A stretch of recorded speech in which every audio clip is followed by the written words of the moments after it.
Salut et bienvenue pour ce 4e épisode de Fier Ensemble Dordogne, le podcast. Le 3 juin prochain, on se retrouve à Périgueux pour la 2e édition de la Marche des Fiertés. D'ici là, on propose de rencontrer les différentes personnes qui s'activent toute l'année pour rendre cette journée possible. Je te propose tout de suite de rencontrer Laurence. Salut Laurence. Salut Benoît. Raconte-moi un petit peu qui tu es, qu'est-ce que tu fais dans la vie. Alors, je m'appelle Laurence, je suis salariée dans l'association Aide et donc j'ai plusieurs missions de mettre en place des actions, de la prévention, du soutien, de l'accompagnement et puis et prendre des pots avec des bons amis. Ça fait combien de temps que tu es chez Aide ? Ça va faire 20... je sais pas, je suis arrivée en 2001. Donc 22 ans. Voilà. Et qu'est-ce qui t'a amené chez Aide ? Comment t'es arrivé là ? J'avais une voisine qui travaillait déjà chez Aide dans une maison lieu de vie et qui me disait que j'étais vraiment faite pour ça. À l'époque, j'avais des enfants qui étaient encore petits et le jour où j'ai recommencé, enfin en tout cas pensé à recommencer à travailler, de toute façon, je voulais faire quelque chose dans l'humain et donc j'ai postulé, j'ai été prise. Et c'est un métier assez militant. Qu'est-ce qui t'a motivé ? Qu'est-ce qui t'a poussé à rester chez Aide et à continuer ? C'est une longue histoire parce que quand on a 20 ans en 84, donc faites le calcul, euh, habitant la région parisienne, Paris, la région parisienne, j'ai vu partir pas mal d'amis d'enfance et donc dès le départ j'ai été aussi assez, assez sensibilisée. Je me rappelle un ami à l'hôpital Claude Bernard où on avait été le voir pour lui dire au revoir et il fallait s'habiller comme des cosmonautes, ne pas le toucher. Enfin, déjà c'était un virus, même si à l'époque on ne savait pas trop ce que c'était, qui faisait peur, et qui était injuste. Et toi qui as connu ces années-là, au départ dans les années 80, du coup, quelle vision tu as du VIH et de cette lutte-là aujourd'hui ? Énormément de progrès, évidemment. Quand j'ai commencé à travailler à la maison lieu de vie, je me rappelle des petits loulous qui avaient 2 ans, qui prenaient exactement les mêmes traitements qu'un adulte de 80 kilos et qui avaient des effets indésirables, mais immondes pour un enfant de cet âge-là. Et là, maintenant, qu'il y ait les doses pédiatriques, enfin, ça fait un petit moment que ça existe, heureusement. Mais, et puis, aujourd'hui, on vit avec. C'est une maladie chronique.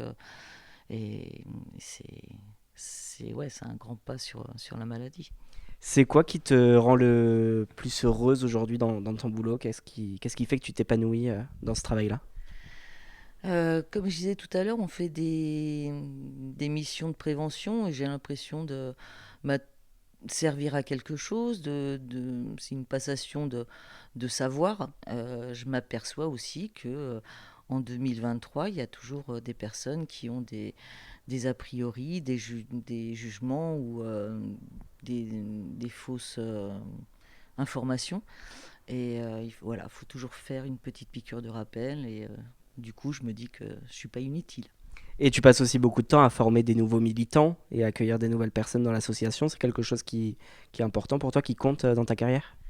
Je ne sais pas si ça compte dans ma carrière, mais oui, c'est quelque chose qui me plaît, voilà, de faire passer le message que le VIH, il est toujours là, qu'il y a toujours de la discrimination, qu'il y a toujours des difficultés à le dire. Voilà, permettre à des personnes de trouver un espace pour qu'ils puissent en parler, échanger et tout, c'est aussi le cadre de l'aide. Donc ça, c'est pour la partie aide, mais du coup, depuis l'année dernière, tu fais aussi partie du collectif Fier Ensemble, qui organise la Marche des Fiertés à Périgueux. C'était la première année l'année dernière avec plus de 500 personnes qui étaient présentes. Qu'est-ce que tu as ressenti ce jour-là ? Une bouffée de bonheur, parce que ça fait des années et des années qu'on pensait mettre en place cette marche, mais pendant des années, on a été la seule aussi association, alors évidemment de lutte contre le VIH, mais contre les discriminations. Il n'y avait pas il n'y avait pas du tout d'associations LGBT. Et on a vu que ça fleurissait ces dernières années, et puis en se rassemblant, voilà, l'union fait la force, et on a dit, allez. Et même quand ça fait plus de 20 ans qu'on milite et qu'on a vu plein d'événements, ça reste fort comme moment ? Oui, ouais, très très fort.